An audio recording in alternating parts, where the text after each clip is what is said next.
Hi, and welcome to the Effective Teaching Podcast. I'm your host, Dan, and we are going to be talking about being an effective teacher.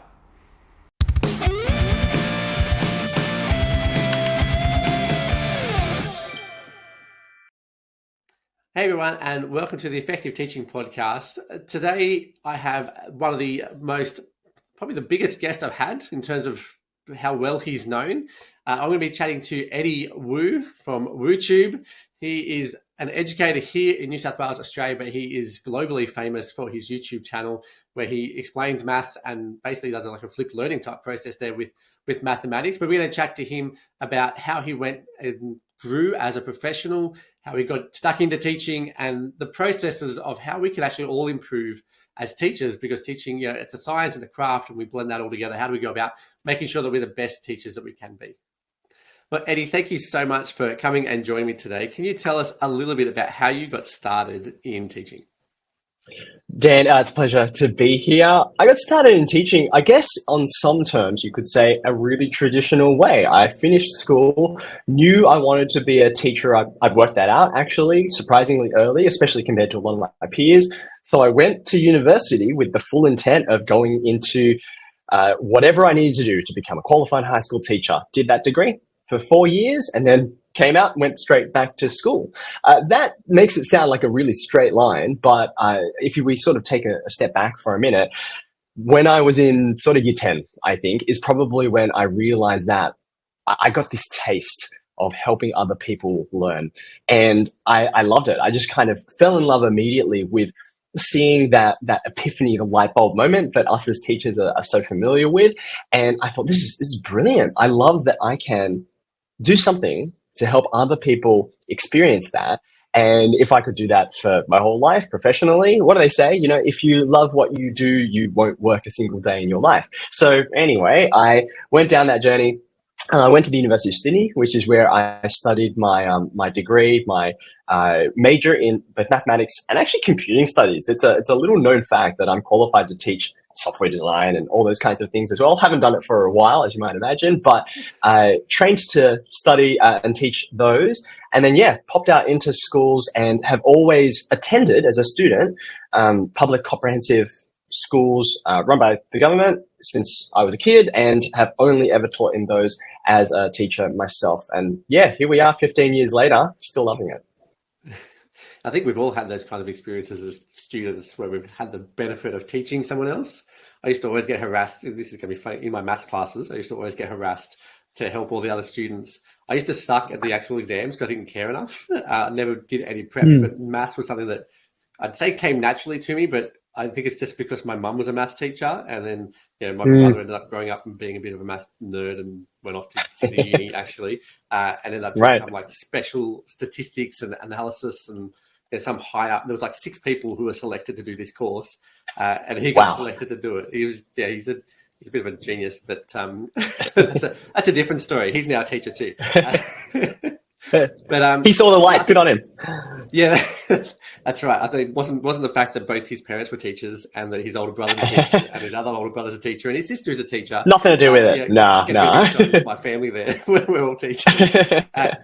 And so you started teaching, and then how did you go about the process of improving as a teacher? I know a little bit of this story already because I got to hear you not that long ago tell this story, but I think it's such a great story. I want to hear it again, and I think everyone else can benefit from it, about your process that you went through to actually go from just a first year out kind of graduate who we've all seen them in the classroom. They all think they're really, really good. The kids love them, but they're not necessarily the most effective teachers. No, and it's a fascinating area to explore for me, actually, because as you point out, this was something I thought about from early on, but even all of my years into my teaching career now, and as someone whose primary role it is to deliver professional learning that helps teachers improve, I feel like I've just gone deeper down the rabbit hole, and there's more things I'm still learning about it. But to go back, as you mentioned, to the early days of my teaching journey, even though I knew I liked teaching and I was reasonably good at it, like as in I could say things to people, I could relate to kids well, and I knew that they would understand most of the time and things would be clear. I was also very, very conscious from pretty much the start. But there were some parts of teaching I hadn't mastered. I'll give you two quick examples, right? So one of them was a lesson that I prepared for a year 11 class on their introduction to differential calculus. And it was something that I, as a student, knew pretty well. And I thought, oh, I'm excited about this lesson. It's going to be great. Planned it all out like I always did.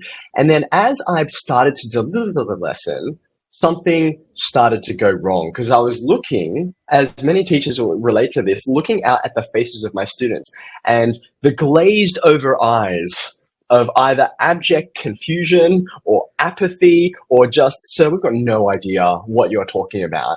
And I kind of had this slow feeling of panic rising in my gut as I thought to myself, this is not working. And number one, I have no idea why. Number two, I've got no alternatives up my back pocket. I don't know what else I could do to try and make this clearer.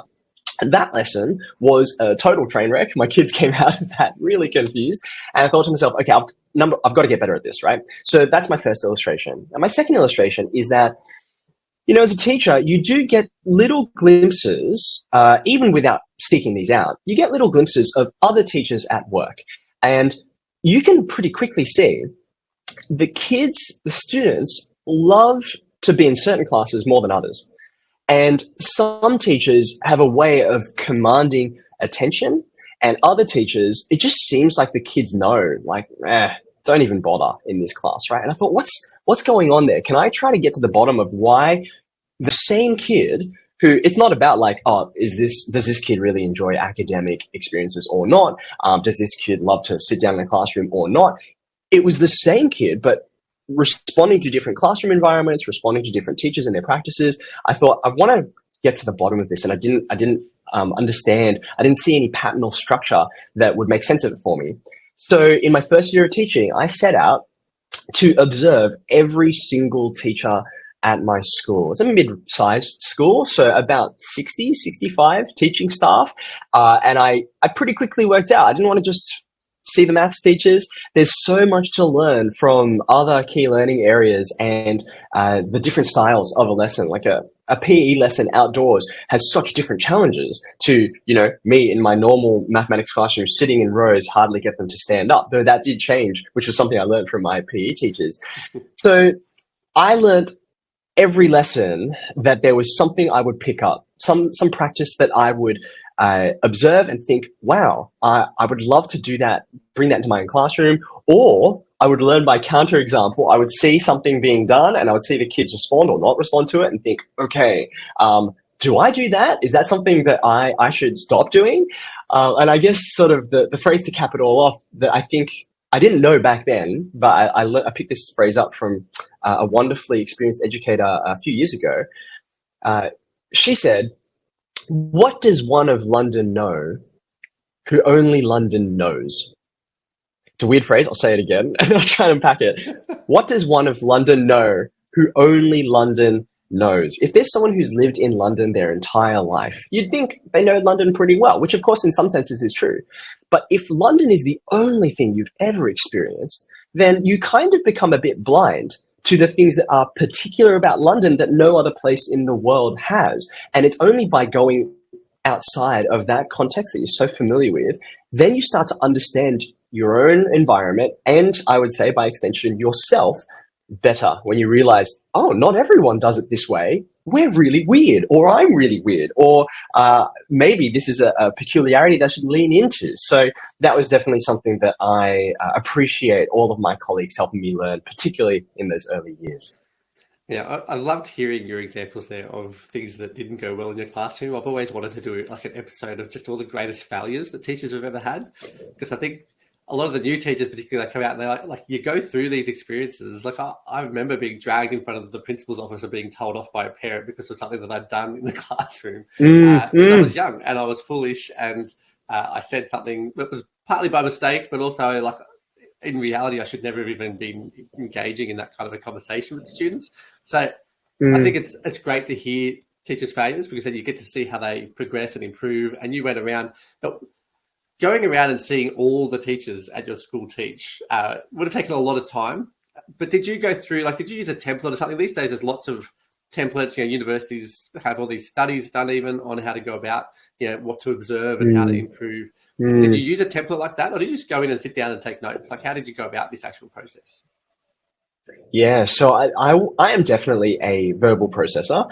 And the particular kind of verbal processing that I love the most is with a pen or a pencil in my hand, and I'm jotting things down. And I definitely knew that I would go in there and, over the course of a 53-minute period, I was going to see some things at the start that even just by the end of that lesson, I would have forgotten about. I didn't know much back then about some of those frameworks that you mentioned, which I've since discovered. By the time that I started teaching, the Australian Professional Standards for Teachers were things that I had to create my portfolio for and all that sort of thing. So I knew they were there, but I didn't know them well. And I certainly didn't know them well enough to use them as a lens to understand what was happening in the classroom or what wasn't happening in the classroom. That came much later. So yeah, I pretty much went in there with my piece of paper and my pencil, and I was keeping an eye out particularly for things that got a response out of students. And when I say response, I don't mean like, oh, they shouted or they kind of were excited or very negative. But, sometimes the response that I was looking for was when students switched off. Like students are coming in from recess and they're excited and they've got lots of energy going around. And maybe if the lesson starts off with something interesting, then they're automatically kind of engaged. But at a certain point, their attention just kind of tapers off, or something distracts them. They're like, oh, I'm just going to sort of look at my phone. That's a thing which doesn't happen in New South Wales schools anymore due to our new mobile phone policy. But back then, this was a thing which, okay, we're much more flexible about it. When does a student drift off? When does the teacher do something I don't expect? When do, for example, they would notice something that I didn't notice. I'm like watching all of these people and they would pick up on some minute behavior that I didn't even realize was happening. So I was looking out for those things that when I'm teaching myself and I'm in full flight, it's easy to either not notice because, say for example, I would pay particular attention to certain students in the class because they're either acting up or they're the ones who always have their hand up. They're always like, sir, pick me. Those students would easily get my attention when I'm teaching, but there were others who would absolutely kind of go to the periphery of my vision, if you want to put it in a metaphor, and I would just not realize what they were doing. So I took that opportunity where I was like, okay, I'm just here to observe, and I never failed to see something which was surprising or which made me ask questions and want to get to the bottom of things. Yeah, I think it's good to see, like even as an observer when you go into a classroom, like I know because I've done lots of times for youngest teachers and all that kind of stuff, and I've seen lots of older teachers too, but as the observer, you see a whole bunch of stuff that they miss, but then also they see a whole bunch of stuff that you've missed. And you're like, how's this? We're both sitting here observing everything that's going on, and yet we're all missing stuff. And there's times where things are like, when you get experienced teachers, you're like, you missed this. He's like, oh, no, I didn't miss that. I just didn't think it was worth interrupting the entire lesson to address that. Just let that slide. I'll come back to it later if I need to, but I know that kid's going to get back on task. And that experience of knowing what to actually address and what not to address and when to address it would have been great to have experienced earlier on, particularly in my career. Like I stopped for way too much stuff. And I loved when I started being, the person at the front talking a lot, which is a bad habit, I think, for us to get into if that's what we're doing a lot of. I was very happy actually when I switched over to flipped learning and I stopped talking at the front. It meant that those long lectures that I used to give suddenly were only like 10-minute lessons. You're like, oh right. It's a whole different way of that's right. Yeah, it's like, oh, I didn't realize until now that I maybe should have not spent so much time being excited about having the spotlight on me. I mean, I put a lot of effort into preparing this explanation, but it's not about my teaching, it's about the students learning, right? Yeah, and the ability to be able to check in on everyone's learning while you're doing that kind of thing, it just never works. You always just get, one or two kids, and then you go, okay, that represents the class, and you keep going. And that's not quite the truth. Now, did you have, Eddie, when you were going around doing these observations, you went to every teacher's classroom, did you have any teachers who were like, no, I don't really want you to come into my class to observe me, or that felt like they were kind of being invaded? I remember in my teaching history, we actually had, our school got a whole bunch of funding to go into this whole process of having all the teachers go through and observe each other's lessons, use a particular template, all this stuff. And so many teachers just got up in arms about it and were like, no, I don't want people in my classroom. I'm going to get judged. I might get fired because who knows how good what I'm doing is. And I remember sitting there thinking, this is crazy. Like, I loved having people come into my classroom. I don't know if that's just my personality. I guess I was quite happy for that. I was looking forward to going and watching other people teach. But there were all these people that were just really stressed about it and worried about it. Did you have that happen? Have you seen that? I'm sure you've seen it since you've been teaching now with me. Similar type of length. I think you started in 2007. Is that right when you started? Yeah, that's exactly right. Yeah, I'm 2006, mate. So I'm 1 year on you. Good vintage. That's right. That's right. We're old school now. But I just think, that those teachers, you would have seen lots of them, I imagine, teachers who find it very personal to have people come and watch them teach. Did that happen to you? How did you overcome it? Or how do we address that now anyway? Yeah, it's such a perceptive observation because absolutely I encountered people who I was quite surprised, especially the first few times it happened. They were very apprehensive about having someone in their classroom. And I thought to myself, especially, early on in my career, it's like, I'm obviously not here in the capacity of a supervisor or a manager. This is not about me judging you. I'm clearly here to learn. But I do remember thinking to myself, why is there so much not only emotion, but negative emotion balled up with having someone else in your classroom when there's no stated kind of, I'm here to try and pick apart your teaching or something like that. I really just said, hey, I'm trying to improve the way that I do things. Would you mind helping me out? And even though it did surprise me early on, I've since learned and seeing things into myself and understanding my own, what drives me and my own motivations. I think I've understood, like, there are valid reasons. I can definitely see and sympathize with a lot of the reasons why there is reluctance for observations to happen from one teacher to another. Probably the best illustration of this comes from the very first time that I taught mathematics extension 2. So I know you've got listeners from all over the place. So just to translate for people, this is the highest level of mathematics you can teach in the New South Wales High School Certificate. It's so high, even I didn't study it when I was at school because I love learning all kinds of things, and I particularly love the humanities. I took a lot of English and drama and history when I was in year 12. And so I literally just didn't have enough space in my timetable to say, oh yeah, let's fit 4 units of maths in here as well. So I didn't do it at school.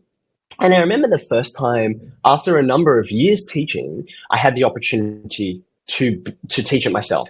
And I thought to myself, like, I'm kind of excited to take on this challenge, but I absolutely was nervous about it, partly because, like, the biggest reason was what I just mentioned. I didn't take it when I was a student, and I felt like the kids are going to work out any second. Like, they're going to see through my facade of being the teacher who knows everything. They're going to figure out that I'm a fraud and I don't know what I'm talking about. And they're smarter than I am. Like, if these guys are taking extension 2 and I didn't do it when I was at school, they're obviously better mathematicians, like, comparing like age and that kind of thing.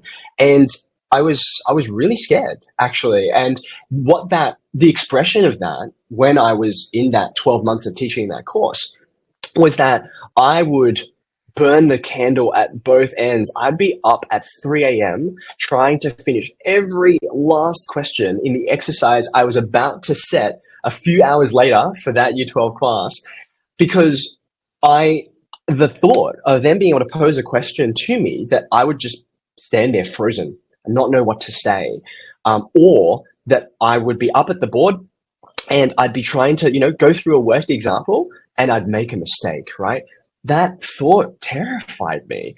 And not only because of, them working out that I'm not as good a teacher, not a smarter person as I was trying to project, but also because I felt this huge responsibility for these students. I remember hearing from someone at uni when I was on my first prac. They said, look, we know you're on the learning curve. We know you're early on. You are barely older than some of the students who you're going to be teaching, but never use it as an excuse. Don't say, it's just my first time, because for them, it's their only time. for learning some things. They've got this one shot, and you have this privilege, this responsibility to pour blood, sweat, and tears into making sure your lessons are as good as they possibly can be. Don't just phone it in. Don't just go easy on yourself. Push yourself to be the best teacher that you can, right? And so I have all these complex emotions swirling around in my mind. And I think that that feeds into any teacher being observed by anyone, a colleague, a peer, a supervisor, that element of fear. And what if I stuff something up? Because as you pointed out before, Dan, every lesson that we teach is this series of hundreds of little decisions that we make about, which kid to pay attention to, or which question to pose, or what to say to the kid who walks in a few minutes late, and whether we kind of pull them up for, like, where have you been, etc., or whether we know that kid, we know they're going through a bunch of things. Actually, we're probably aware they came from the student counselor just now. We're not gonna cause a big issue about this, right? There's 1,000 decisions in every single lesson. And of course, you're not going to make the perfect one, if such a thing exists, every single time. And so to be judged for that it's a scary moment. And also, I do know that I've worked with teachers who've been, to be frank with it, they've been burned by that experience. They've opened their classroom in good faith, and then they've been observed by someone who then went at them afterwards and just tore them to shreds. And that's a traumatic experience, right? Especially if you've been teaching for quite some time, you're not perfect, but you're trying your best, and then you get a really negative piece of feedback, and you're like, well, look, I know I'm not perfect, but I'm trying, right? So I think a lot of that feeds into trying to create a culture of psychological safety for people so that they are ready and open. And actually, a lot of the work that I do in the New South Wales Department of Education is to lead and support this team of instructional leaders who are spread across the state, who work with their colleagues to mentor and support them and help them become better teachers. And one of the hardest but most important jobs that they do when they arrive in a new school is to develop that trust and rapport with their colleagues who don't know them from a bar of soap, so that they know that when this instructional leader comes into their classroom, that instructional leader is for them, is backing them, is supporting them, is not there to point a finger, but just to help them become better. So I think that that's not easy, but it's really, really valuable. Yeah, and I think some of what you were saying there, like even the language that we use, like you were talking a bit there about, people coming in and judging other teachers. And I think it's important that we kind of move away from that element of the teacher's not there to judge you. It's not a scoreboard competition. It's not this is not us ranking how good you are. This is actually, it should be more about, this is collaboration. This is just general improvement. This is how we improve as a team. Because across the school, we're a team. We all address different sports. I feel like it's a bit like cricket. We can all kind of bat individually, but overall our score, combines together, and we can achieve great things together as a team. So that's the way I view it. It's a team sport, because I'm a PE teacher. So it's a team sport, and you have teachers, they all need to improve. Like, regardless of how good you are, you can always improve. That's the best thing about teaching, and it's a craft. It's not a science. There is science involved in it, but how it's executed is very much a craft. There's so much. You talk about the thousands of decisions you've got to make, so that means every lesson is going to be so different just based on those few small decisions that you make. You did that magician, when you shuffle a deck of cards, and it's uniquely always going to be kind of, no shuffled deck the same. It's kind of the same with your lesson. It's never going to be the same lesson again. Even if it's the same one that you took from last year, you got the same lesson plan, and you go and deliver it, it's going to be different because the students are different. The classroom may even be different, all kinds of stuff. So, Eddie, I think part of it, how we help our students our teachers, to be willing to have that is to shift the language around, and to make sure that when you're going into someone's classroom, that you're really clear about your purpose, that you're clear about how feedback is going to happen, and to make sure even if it is a really terrible lesson, we still, like with our students, we still find the good things. We still find, that's good, even though this 7,000 things over here were terrible. And we don't give them the 7,000 things, we give them one or maybe two, but you go, this work on this first, right? And I think we need to focus on that kind of approach too with our teachers, is to actually go, these are the things you did well, and here's something that you can improve on. And it's just, It's a much more simple process, and then you can go, yeah, I'm going to help you to improve on that. I'm going to do a lesson that you can come and watch over here, and I expect you to also give me something that I can improve on, because it's not about judging, it's just about feedback and improving, which as teachers we really should understand a lot more than what we often show. Hope that makes sense. I don't know. What do you think? No, I 100% agree, Dan. And I think to myself, actually, a way that I like to encapsulate this, especially when I talk to pre-service teachers, because I do a bit of work. I actually went back to the University of Sydney, and after 20 years, I am, like you said, old school, right? So we've got this next generation that we have a responsibility and opportunity to guide and to mentor, just like we were when we were fresh and green like that. And one of the things I often say to them is, the best learners become teachers, and the best teachers remain learners. By which I mean, it's not that every great, effective learner becomes a professional educator, but that a bit like you in your classrooms when you were a kid, people would reach for you because they knew that you understood things deeply enough to be able to explain. And that's actually a really hard skill, right? I think that Richard Feynman was the one who said, he was this physicist who was not only incredibly intelligent, but known for how good he was at taking complicated concepts like quantum physics and translating that into language that other people could understand. He said, you don't understand anything truly until you can explain it simply. And so the best learners do become teachers, but I think the best teachers remain learners. We never go away from that place of realizing that there's stuff for us to grow and develop and deepen our own understanding. I think that we fall prey to the curse of knowledge, when we know so much that we forget what it's like to not know, and then we can no longer connect with a learner and have empathy for when, doing the mental acrobatics to wrap your head around this new concept was new and novel and difficult, right? So being able to remain deeply connected to the learners who we have in our care, I think for me, it's actually one of the reasons why I didn't realize it at the time, but having not taken those highest levels of maths and actually struggled through mathematics, even though I wanted to understand it as a subject, but it didn't come easily to me, that's been a huge asset to me as a teacher, because it's helped me always stay close to the learners who are in my classroom and empathize with them when they're having trouble, because they always do. Well, let's continue with this idea of learning, Eddie. Tell me, from when you did your observations, how else have you then continued to improve yourself as a teacher? So there's so many things that exist out there. Which ones have you actually found most beneficial for you as you've been growing as a teacher? How long do we have to record for this podcast again, Dan? It's a long list, right? I guess that I'd probably have to say the top two, because it's a long list. There's so many different ways, and it's impossible for me to be comprehensive, I guess, with this list. But the top two would have to be, I'm going to say, engaging with research and evidence in community. Engaging with research and evidence in community. And then secondly, and I know this is a bit particular to myself, but maybe it doesn't have to be so much.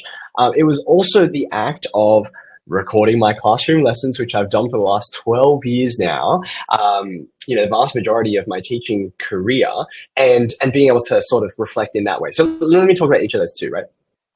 I know some people might be watching this recording, but I apologize to the listeners because I'm about to do something visual. Just behind me, Dan, you can see there's this shelf of books. It's just sort of a small section of my library. And what those books are, they're not textbooks.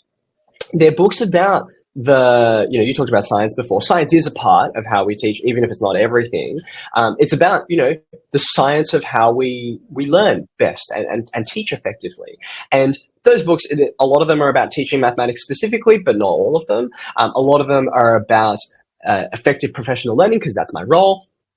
Engaging with what the research and evidence says has really supercharged the way that I think about my own teaching, mainly because even the research and evidence can be quite intimidating, particularly when, sometimes I will pick up a research paper and I barely understand the title, let alone, and to be, in fairness, the title is like a paragraph, right? It's this long pregnant sentence. I'm like, who came up with this thing, right? Anyway, I look at it and I need it. Yeah, for sure. I need to sit with a dictionary beside me just to understand the first few paragraphs.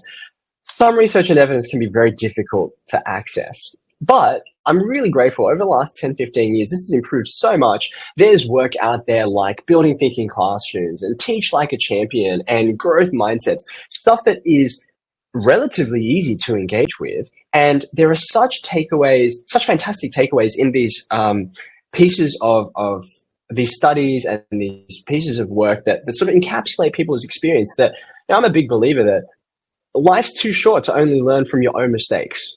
You have to learn from other people's as well. And that's all research and evidence is. It's a systematic approach to thinking, okay, can we consolidate and then express in a helpful and clear way what lots and lots of us over time have learned about good teaching and learning. That's really, really been helpful. And I mentioned not just engaging with research and evidence and reading it. I should say not just reading, like listening. I love to listen to audiobooks and podcasts when I'm out on a long run or things like that, or doing chores around the house. Those things help, but what makes it 10 times better is doing that in community. I love gathering with my team of, like I said, instructional leaders across the state. And one of the things we do every fortnight is we have a book club, and we'll all be saying, okay, let's read chapter 1 over the next couple of weeks, and then let's think about what that makes us think and the questions that it tickles in our minds and the things we disagree with or the things that resonate with us, and just having those conversations. I love that without fail, in my little subset of this big book club, the 3 or 4 people that I'm chatting with over those 45 minutes, they will always, every time, notice something that I haven't noticed when we're reading. And so it just enriches and deepens the value that I get out of that research and evidence. So that's probably number 1. And then number 2, like I said, I didn't start a YouTube channel with the plan of that being a way for me to professionally develop myself. That was definitely not the plan. But there is nothing as objective as a video camera in your classroom capturing every single word, every minute movement, all of the little turns of phrase that I had no idea I use and overuse again and again and again. Dan, you were talking before about a teacher noticing something in the classroom and then, another teacher noticing a different thing in the classroom, right? You can have 5 teachers in a classroom, and this literally has happened, seen this happen, all group observing a lesson, right? And then they all take notes, and then they debrief afterwards. And then you play back the video, and there's something in the video that not one of the teachers has observed. And it's a bit like that famous cognitive experiment. I won't entirely spoil it for people who haven't experienced it before, but when someone plays a video for you and says, okay, there's a bunch of people wearing black clothes in this video and a bunch of people wearing white clothes, and they're all passing a basketball around, and I want you to focus on the white clothed people and how many times they pass the ball, right? And you're like furiously counting, and by seeing you nodding, I think you've done this experiment before, right? I've right? And yeah, it's so powerful. And again, not to spoil it, but even after 30 seconds of watching that video like a hawk, there are things that slip past our attention and our cognitive blinders that are down, and it's just unbelievable to people. Yeah, the first time you see it, and they play it back to you, and you're like, I can't believe that happened, and I didn't see it. So a video, by contrast, it sees and it hears everything, and that's been a really powerful way for me to inspect my own teaching and make it better, because I realize I can improve lots of different aspects that I didn't notice in the first place. That's great, Eddie. I think one of the questions I had listed here was about how you doing YouTube actually helps you professionally grow. I found too, even just you came and spoke, for example, at Google to a bunch of Google certified whatever teachers, coaches, trainers, and innovators, and whatever else we all are. But I found even just being part of that group and the connections I've made and the conversations I've had with the people in there, absolutely transformative for a lot of the stuff that I do. It's been absolutely amazing to be part of those kind of networks, and reading through books and book clubs and that kind of stuff is great. I mean, there's actually fantastic research around the most successful people in the world And the most successful people in the world, the top CEOs of all the highest companies and that kind of stuff, they read 62 books a year compared to the average person in the world who reads 1 to 2 in a year. And if you want to be a fantastic teacher, I think part of what you need to do is actually engage, in whether it's the research or whether it's summarize research in actual books that make it a little bit more accessible for us. But we should be, I don't expect you to read 62 books a year. You're busy enough generally as a teacher, but to be able to constantly be in books and learning from books and having other people read books and give you information from those books is actually fantastic, because you can learn so much. I remember when I first started doing flipped learning, it was actually just from a conversation I had with my deputy principal, who happened to also be my head teacher at the time. And she just mentioned something about flipped learning from a workshop she went to. And I went, that sounds really cool. I'm going to do that. And I just straight away implemented that with my Year 11 and 12 PDHPE classes.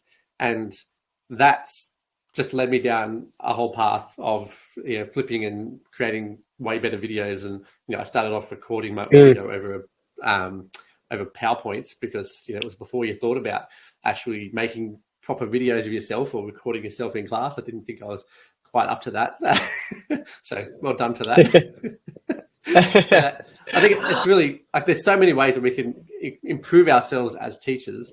If you have a teacher who's just getting started, so there's a few different teachers I'm going to ask you to give advice to, but let's start with our first year out. They just graduated. This is their first week back at school that we're recording this. What advice do you have for them as they go about actually starting their career as a teacher? Yeah, wow. So many places that my mind goes, but I guess maybe feeding off of this conversation, I think that maybe the most obvious thing to do, and I say it's obvious, but I'm embarrassed by the fact that I didn't do it, even though what I'm about to say makes it seem completely ridiculous that I didn't do it. But remember, we were talking about me getting into other people's classrooms, right? And how useful that was to me. By the same token, as we've been talking about a lot today, Dan, go take the initiative to get other people into your classroom and to cast their eye over the way that you do things, and they'll notice things about how you the style that you take, or the way that you ask questions or you don't ask questions, or the way that you use wait time, or the way that you group students or you don't group students. They'll notice things that you didn't even know to notice, right? Because their eyes are attuned to, and their ears are attuned to things which you haven't yet developed, because you still need time. I remember reading in I'm pretty sure it was Malcolm Gladwell's book Outliers, that one of the things that separates experts from novices is that experts see structure, where novices just see a tangled mess, and they don't yet have the experience to know, that's a thing you should pay attention to, right? A chess master will be able to notice particular configurations of pieces and say, there's a strategic weakness. Whereas a novice might look and just see a jumble of pieces all over, and there's nothing particularly noteworthy, right? And so as early career teachers, we all begin in that novice place. So get people in. Don't just go and seek out that information. Have the humility to say, please come in and look at what I'm doing and give me some ideas, right? And that give ideas thing is also really important. Dan, you're talking about the fact that every lesson that we give, us year to year, even if we're teaching quote unquote the same syllabus concept, we'll teach it differently because we're changing and our students are different, all that kind of thing. One of the things I learned in that first year of observing all those teachers was I would see a teacher do a thing and it would be amazingly effective, right? It's like, whoa, we're out of year 9 on a Friday afternoon, and Greg McNulty he just looked at the students. He just had this gaze in his eyes, and he just stood there mid-sentence. He stopped explaining whatever he was explaining, and he just looked at them, and suddenly he just commanded silence. And I was like, wow, that's amazing. I'm going to give that a go, right? And you can probably predict that fell flat on its face as fast as you can imagine. I thought, well, what went wrong? I did exactly the same thing Greg did. And that's because I wasn't, and I am not Greg, right? It's not as though, even though there are a bunch of things which we can say, yeah, overall, all students and all teachers will benefit from doing X, there are certain stylistic things that come from the teacher's personality and who you are, and you've got to work out what those things are, right? And so the best way to work those things out is to try all the different things and have lots of different teachers come to you and say, hey, try this, try that, and not to be disheartened if they don't work, but to know you're in the process of working out what does fit you as a teacher. I know this is a weird direction to go in, but what this reminds me of is when my oldest child was born. When my daughter was born and we were still in those early days, my wife and I staying in the hospital, and 3-4 days that we spent there before we got discharged and took baby home on our own and all that kind of thing. And I remember the growing sense of frustration that my wife and I had, particularly my wife, as you'll see in a second, when nurse after nurse after nurse would come in and they would say, "You're breastfeeding that child wrong. Here's how you should do it instead," right? And the second or third time it happened, we found it useful because we were like, "Oh, thank goodness," because it's not really working. And, thanks for giving us a better tip. But then when the sixth and the seventh and the eighth nurse told us, and they, like, every successive one gave us different advice, we were like, we're going mad, aren't we? Like, I think someone's playing a practical joke on us, because every single one is telling us a different way. And it was just so maddening until it dawned on us that every baby is different. Every parent is different. You've got to work out the way that works for you. And it is maybe it'll be one of these 6 or 7 or 8 methods. Maybe it's a 9th or 10th one that no one's told you yet, and you've got to find out. Teaching feels quite similar to that. You've got to work out a lot of the styles and strategies that fit you. And so early career teacher, be patient with yourself. Take the time to find out what that is, and don't be disheartened if it doesn't quite work the first time. Often it takes quite a few tries. Yeah, they do say that an expert, needs at least 10,000 hours of actual practice, or putting in with that particular skill. And I dive into that kind of research because I love that kind of stuff. And it's not even just 10,000 hours. It has to be 10,000 hours that has explicit feedback, basically, built around it. I can't remember the word now, whatever practice it's called, but deliberate practice, I think, maybe. But it's that idea of, I'm working on this, I need feedback on that, I get better at that, and I pick the next thing, I'm going to get feedback on that. And it's 10,000 hours with a coach, basically, that you need to be able to become an expert. And I think one of the things that our system, it's getting better at setting up. I think these days the new teachers who come out, they get mentors. They often get extra time off to learn and develop and to do some planning for their lessons and stuff. At least they're meant to, whether or not they get it or not. Yes. But I think that element of having that time to improve and to do you use books and stuff often as that element of getting feedback to improve what I'm doing, and then I'll get someone to come and watch me teach. I'll go and watch people teach. I think that's a fantastic thing for us to be building in generally across all of our systems to improve that. Now, Eddie, what about our teachers who have gotten up that 10,000 hours? They're sitting here at the moment. Maybe they're a head teacher, or they're just a really experienced classroom teacher. Maybe they're a deputy or an assistant principal, depends on where you are. What kind of advice do we give them for how they can continue to improve? Because often we get to that point where we're like, well, everyone around me, I'm coaching all of them. And I know that there's an element of, I'm going to learn from those who I coach. Right? That's the thing. But how do they go about beyond that? How do they connect and improve beyond just the coaching that they're already doing? I think that the first place that my brain goes thinking about experienced educators who are really trying to go to that next level, maybe they feel like they've reached a bit of a plateau, and they're like, look, I feel like, I'm good. I'm pretty good at what I do. I know that I'm competent, but I want to deepen my expertise and challenge myself more. The first place my brain goes is put yourself in a place where you're a novice, right? And go out on a limb. I love that great diagram, or that meme, whatever you want to call it, where there's like this circle and it says like the comfort zone, right? And then there's this dot outside of it and there's an arrow that points to it and says, this is where the magic happens, right? So getting out of our comfort zone, I still remember my first step into leadership, like formal leadership within a school, I should say, when I became a head teacher of mathematics. Man, in that first year, if I got $1 for every time that I thought, is it too late to hit undo? Like, can I go back to where I felt like I knew what I was doing and I was comfortable and all that kind of thing? I'd be a rich man today. It was harrowing, actually, going through that the early part of a learning curve is always super steep, right? And it makes you question your own identity. Like, am I any good at anything anymore? I don't know. So that's probably the first place my mind goes.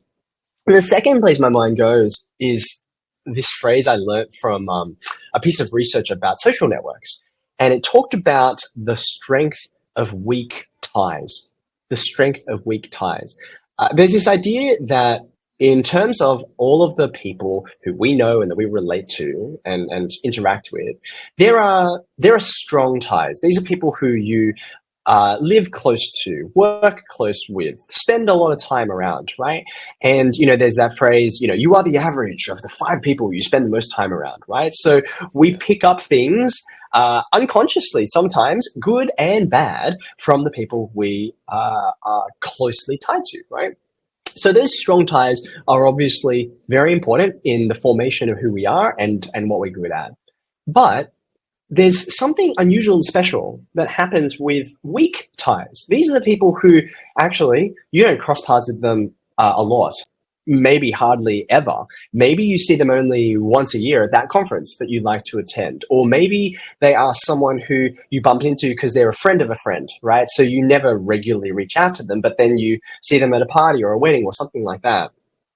Those weak ties, even though they don't interact with you regularly and frequently, there's a unique strength to those weak ties, because by virtue of them being far away from you and separated from you and walking in different circles to you, they are going to know things and experience things that you might never in 20 years of your work encounter just in the everyday, right? And so those weak ties can add really important value into how you think about yourself, because they will ask questions that you never thought to ask, or they will introduce you to practices or ideas that are literally foreign to you. I remember when I was in Dubai a few years ago for this global education conference. It was an incredible experience.